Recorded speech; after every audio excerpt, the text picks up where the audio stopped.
Oops, stop.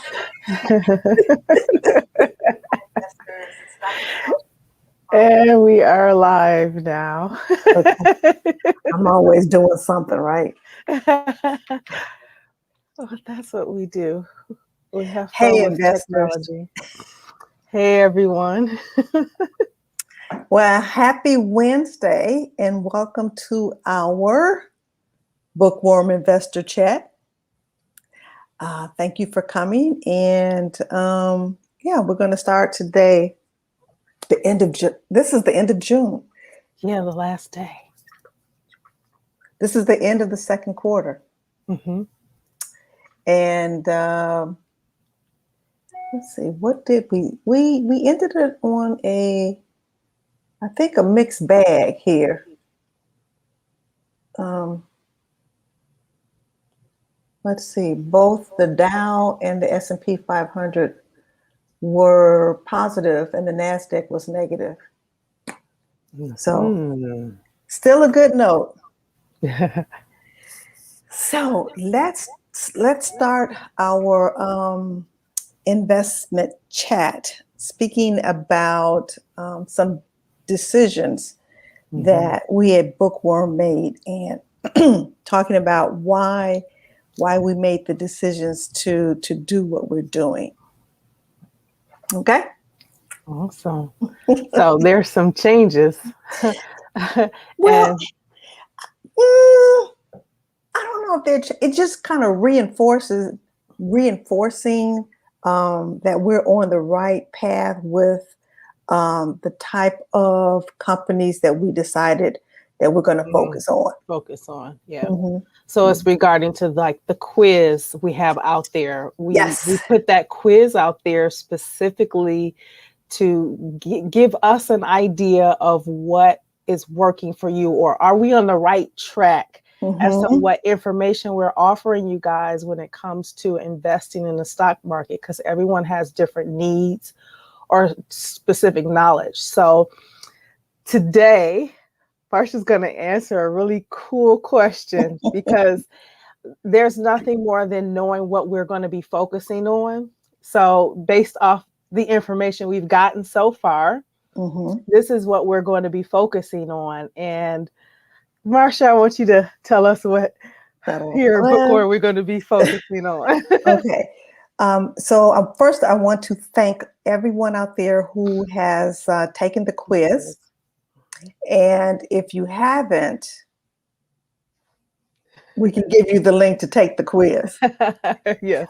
But that quiz served a purpose, not only for you to help you determine your investor style, but for us at Bookworm. And we analyzed that data for those of you all who took the quiz. Hi, Nancy. Hey. For everyone who took the quiz, what we did was we looked at that data because we wanted to find out, okay, so who are we serving? And what we found out was out of all of the participants, that 61% of you all are actually moderate investors. 61%, over half of you all. And about 25% of the people that took the quiz are actually conservative. Very few, only like 10%, came out as aggressive. And so what that told us is that the majority of our clients or the people that we serve are moderate or conservative investors and not aggressive.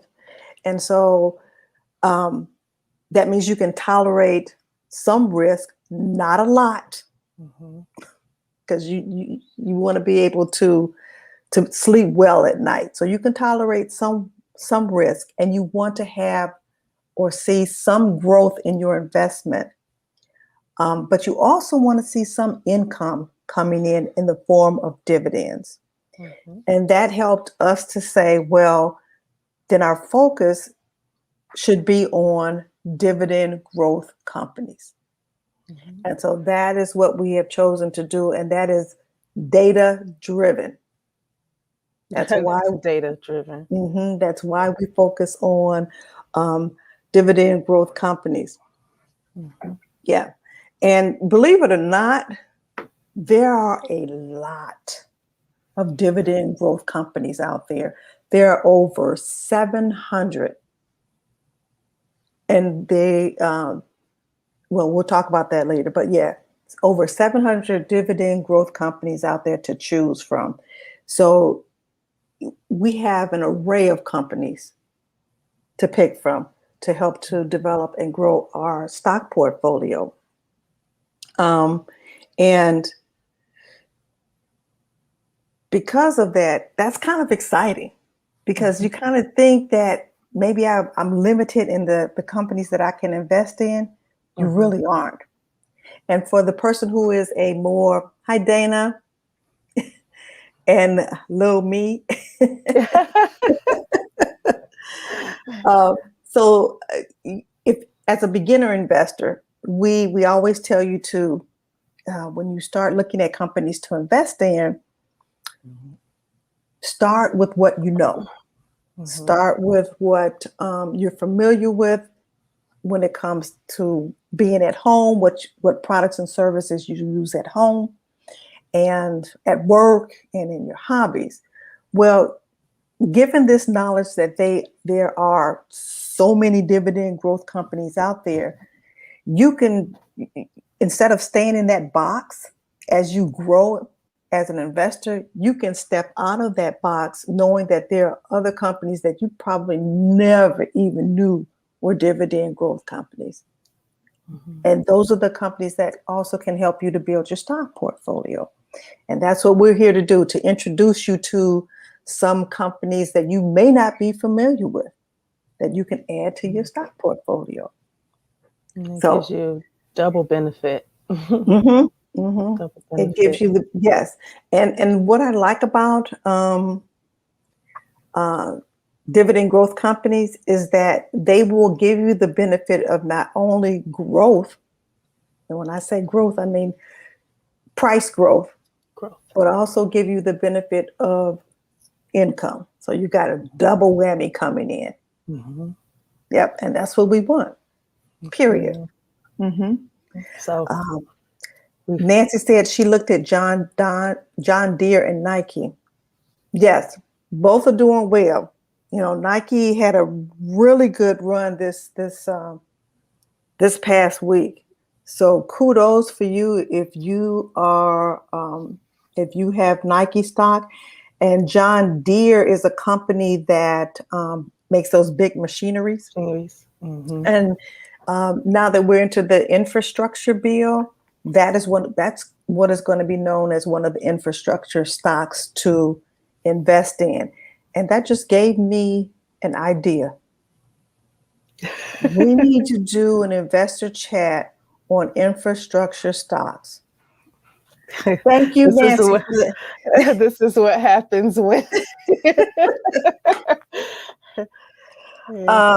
So how many of you all would like to have an investor chat talking about infrastructure stocks? Let me see if that is something that you would like, because there is a list. In fact, I've already made my watch list of infrastructure stocks already that I'm going to be looking at to invest in. So if you guys are interested in that, let me know, and then that we can schedule a investor chat solely around infrastructure companies, especially if they pass that bill, because we want to be able to participate, in steel companies. Okay, Michelle said yes. Barbara said yes. Nancy said yes. Okay, we'll put that on the list. I have it. Yeah. Okay, thanks. Yep, definitely got it. Okay, but yeah, that was right on cue. That was a good idea. And that's why I like to have these investor chats, because even though we plan on a topic, there's always things that you guys really want to talk about. And at the end, we like to save at least 10 minutes to answer any questions about just general investing that we can answer for you all. But let's get back to the topic on hand. Okay. And so what were we saying? We were talking about the infrastructure stocks and why we're focused on the dividend growth stocks. But along with us focusing on that, there's a method to our madness. So there's keys to building that successful stock portfolio. So correct. What would you consider to let everyone know what would that well, key there's be? certain, yeah, there are a lot of keys, but I think we want to start off by saying the first key to building a successful stock portfolio is to have a written plan. And we also want to start as we do the investor chats, we wanted to talk about this plan so all of you all can start writing down your plan. So, and just like building anything, if you're building a house, building a stock portfolio, you really need a blueprint to go by and start running your portfolio like a business, like you're a CEO of a business, making decisions and managing your portfolio. So that's the first thing I would say, is that we all need to have a written plan. And it doesn't have to be elaborate. It doesn't have to be some 10-page plan. No, it can be one sheet with bullet points. This. And that's the things we're going to be going over. Yeah. To have your plan. And the other thing about having an investment plan is that it kind of keeps those emotions at bay. Okay. Especially when things are not going well. It's like, okay, but we're following our plan, so this is what happens. Or if things are really going real well and you want to get all petty about it, bring it down. It's all trust a part the process. Yes, trust the process, and you're following your plan. So yeah, that's what we want to do. Is we want to have a written investment plan. So in that written plan, what would be the first step? What would be the first step in that written plan? The first step in your written plan is to have your goal written out. What's the purpose of this portfolio? And I'll give you an example. When I started investing a long time ago, my primary goal was to be able to send my kids to college with no student loans. That was my goal. That was it. And so it was good because I had a long period, had 15 years to do this. And so what I said to myself, okay, I want to get a little bit more detail. Let me talk about the income goal. And I said I wanted to have at least $50,000 put away for each child in 15 years. So that was my first step, is to write that goal. Now, things have changed now because now that it's all about me. My investment goal is to build a portfolio with dividend growth companies so that I'll have passive income coming in on a monthly basis of at least $1,000 a month from that portfolio. And so that's what I wrote down. Just that simple. One sentence. The goal. So and that's for, to help out in retirement, to pay bills in retirement. I want that portfolio to pay bills. Yep. Now, what would be the next step? Well, number one, yes, have a written plan. The next step is, when you talk about having a plan, is to write down how you are going to fund that portfolio or that account, so you'll have money to buy those stocks. Now, that's a personal thing, because you know what your goal is, and you know how much you can afford to fund that account on a monthly basis to buy your stocks. So you want to write that down. You know, if you're working, you've got money that you're earning, you've got money that you're saving, and you've got money that you want to invest. Write it down. You know, out of my paycheck, I want to put $100 a paycheck into my account in order to start investing in stocks. So have it written down.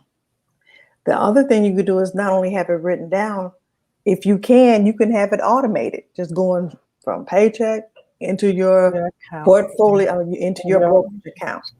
And you don't even have to think about it.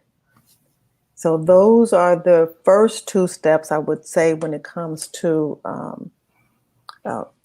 writing down your plan.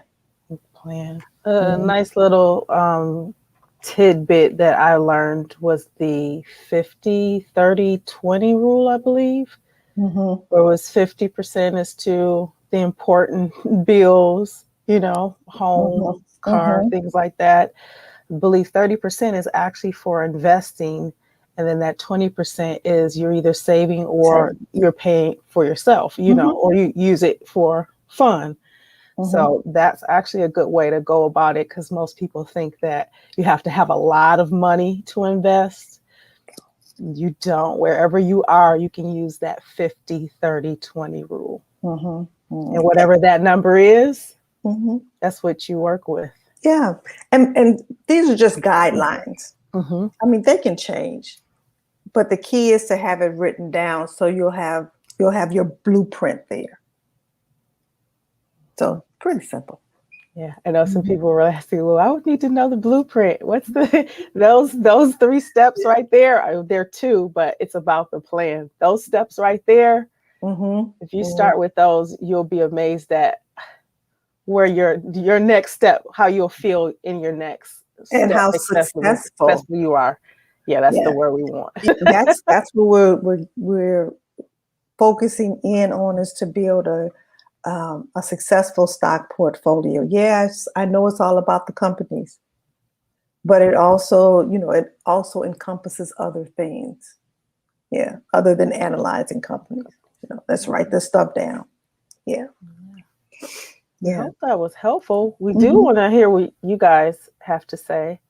Someone said, I believe Nancy was asking, is that aggressive to bring in 1,000? No, it's not. Because when you talk about how much you want to be bringing in, you're also looking at a time frame. So I am doing this over the next 3 to 5 years. So that it would not be considered aggressive. Now,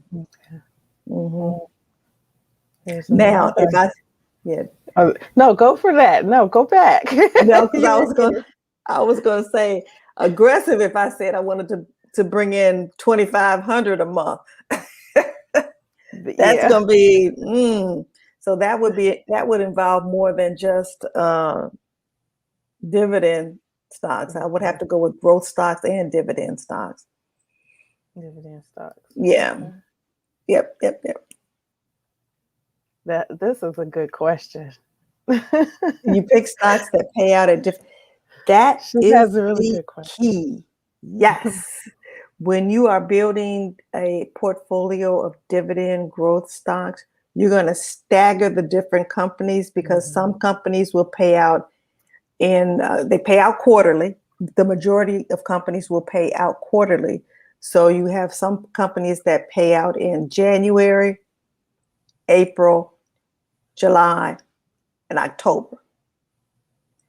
And then you have some companies that will pay out in February and whatever 4th month after February.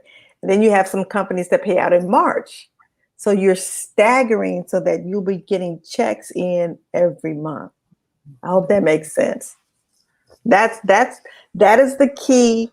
One of the keys to dividend growth investing is to invest in companies that pay their dividends at different months. So you'll have checks coming in every day. Dividend. I mean, every month. The dividend growth. Yeah, the dividend growth Mhm. stock, the workshop you did, we still have that out there. It's linked. So, Yes. and you do share what some of those companies are. She doesn't Mhm. share them all, but she shares some to give you an idea of what you could look for. So that's a Mhm. really good course. Yes, we did I did a dividend um, growth company workshop, and it talks about how is it that I understand what a dividend growth company is, and all of the how do I analyze it, and how do I build just what I talked about so I can get checks coming in monthly. It goes Mm-hmm. through everything. It's did it over 2 days, Mm-hmm. so that is available too. Mm-hmm. So like roughly about 45 minutes per video. It's really engrossed. So you Mm-hmm. get really good information out of it, everyone. Mm-hmm. Seriously, because I did from that myself. But yeah, I'll make sure I'll link that below in this video as well for everyone. And if you're watching on Facebook, I'll make sure I share it out there for you guys so that you know. We would love to hear more questions. I wanted to shout out Little Me Time Spa Services. She reiterated the things that Dr. Marcia mentioned. Have a written plan, write out how to fund or plan. And write out Fund your that plan, goal. yeah. And Mm-hmm. then the goal, and then she mentioned the 50-30-20 helps Mm-hmm. with. Mm-hmm. So thank you for that. That's amazing that you put that out there to help And everyone remember. and don't forget when you write out your goal, write out your income goal. What is it you're trying to achieve? How much are you trying to um, make in that portfolio? Because that will help too. Yeah, Hmm. this is a good one. Would it make sense Hey, to Miss have a Purple portfolio Lady. full of REITs because all of them have? Well, I like REITs. I have some REITs in my portfolio, but you don't have to Mhm. just stick with REITs. REITs are just a part of dividend stocks. Mhm. So yes, you can actually add REITs to your dividend growth portfolio. There's some good REITs out there. And That's a good for those of you all who don't know what a REIT is, it is a real estate investment trust. So it's just real estate, investing in real estate. investing in real estate. Different Mhm. way of investing in real estate for Mhm. those Like that you may know. invest in a company that uh, uh, has a portfolio of warehouses. Mhm. You may invest in a REIT that has, oh, I got one for you. Um, uh, Companies that, you know how they have the companies that sell marijuana? Yeah, They marijuana have, stocks, well, cannabis. sell the cannabis. Well, if you're going to Okay, sell the cannabis, you're going to have a storefront to do that. structured web. So there are companies out there that strictly invest in or have a portfolio of um, buildings that they own and rent out the buildings so that people can sell Specifically for there. that. Okay, Hmm. Yes. amazing. Oh, Nancy, she's asked the question: Do you leave the money there or place it in your personal account or just reinvest? Because I'm just now starting with the dividend growth companies, I'm reinvesting all of the dividends back into Mhm. the company so that now I'm buying fractional shares of the company. But yes, Of a company? I don't take Yeah. anything out just yet because I'm still in the building phase. The plan for me is to do this for at least 3 to 5 years until I get to the point where I know that I can generate $1,000 a month, and then the dividends are going to start coming to me Hmm. in perpetuity. Yeah. Nice strategy. And I I have say to that because, follow. yeah, I don't plan on selling these companies. I just want to keep them for their dividends. As long as they're, giving me dividends, I'm going to keep them. I'm going to timestamp that. That was good advice. Yeah. Is there any other questions? Do we have any other questions? So yeah, what we'll do is, I know this is we're doing only 30 minutes because I don't like to take up a lot of people's time, but I want to give you good information to stimulate you and to educate you to go ahead and start your stock portfolio, and we can help you to help you build that stock portfolio. Yeah. Yes. Mm-hmm. So yes, we will talk about infrastructure stocks, and maybe the next. Yeah, why don't we do that at the next one? We'll still continue talking about the plan, but I'll spend about maybe 10 minutes talking about infrastructure stocks for you guys to look at. And yeah, it will include John Deere because that's one of the stocks. Good to know. Mm-hmm. Awesome. Any other questions? Yeah. Well, we'll meet again in another 2 weeks? In 2 weeks. Yeah. And certainly, if you have any questions you'd like to ask me, shoot me an email. I am in my office working from about 10 until about 3 o'clock. After that, I'm done. Oh, hi, Barlow. How are you? Hey, Marlo. Yes. It's been a while. Good to see you. I know it's been a while to see her. Good to see her face. Yes, catch the replay, and we'll be doing this every other Wednesday. So you can put it on your calendar from 6 to 6:30 and join us. And as I say, if you don't catch us then, catch us on the replay, either on Facebook, on the business page, or on our Bookworm YouTube channel. Yeah, right here. So cool. Well, I guess that's a wrap. Thank you very much for coming. Bye. And as I said, if you have any questions, feel free to email me. Nakia, can you put the email address there? Mm-hmm. Let's put Marcia at bookworminvestmentclub.com. That's me. You can email me at that address, and I will get back with you within at least 24 to 48 hours. Awesome, guys. I'll timestamp and put those links down there for you all. I'll do that. Awesome. All right. Thanks again, guys, for joining us. We'll see you in 2 weeks. Bye. And start on that plan. All right. Bye-bye. Bye.